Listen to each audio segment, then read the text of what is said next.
David Cameron resigned in June 2016 after losing the Brexit referendum. Cameron has campaigned for the United Kingdom to remain in the European Union, but after growing division over whether the United Kingdom should remain a member of the European Union, he called a national referendum to settle the issue once and for all. He warned that leaving the European Union would create economic uncertainty and would weaken Britain's influence abroad, but voters chose to leave anyway. He announced his resignation the morning after the result, saying a new leadership was needed to oversee Brexit, making him the British Prime Minister for 6 years. Theresa May became the Prime Minister in July 2016 in the wake of the Brexit referendum. Her main task was negotiating a British departure from the European Union. After months of talks with Brussels, May presented a withdrawal agreement to the Parliament. However, lawmakers rejected her deal 3 times. As frustration grew within both the Parliament and her own Conservative Party, pressure mounted for her to step aside. In 2019, she announced her resignation, admitting she had been unable to deliver Brexit, making her the British Prime Minister for almost 3 years. Boris Johnson became the Prime Minister in July 2019 after winning the Conservative leadership contest. He promised to get Brexit done once and for all and later secured a large parliamentary majority in 2019 general election. However, his premiership became increasingly overshadowed by scandals. The most damaging was the Partygate, involving gatherings held at government offices during COVID-19 lockdowns. Investigations, public criticism, and a wave of resignations from ministers severely weakened his position. After losing the support of much of his own party, Johnson announced his resignation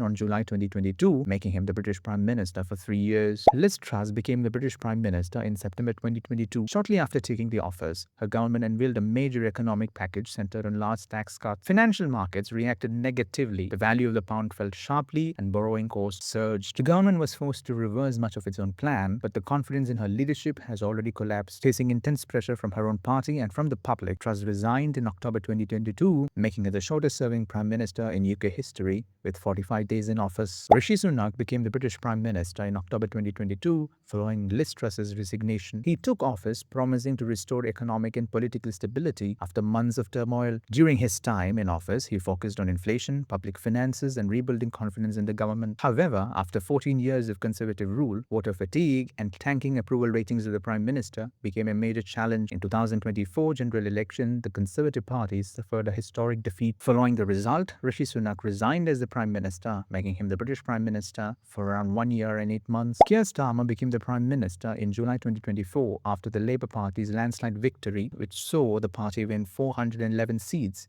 in the 650 House of Commons. He entered office promising economic growth, public service reforms, and political stability after years of turbulence. However, his government later faced declining approval ratings, criticisms over domestic policies, and after constant electoral setbacks and increasing unrest within the Labour Party, in 2026, amid mounting political pressure, Starmer announced his resignation, making him Prime Minister for about 2 years.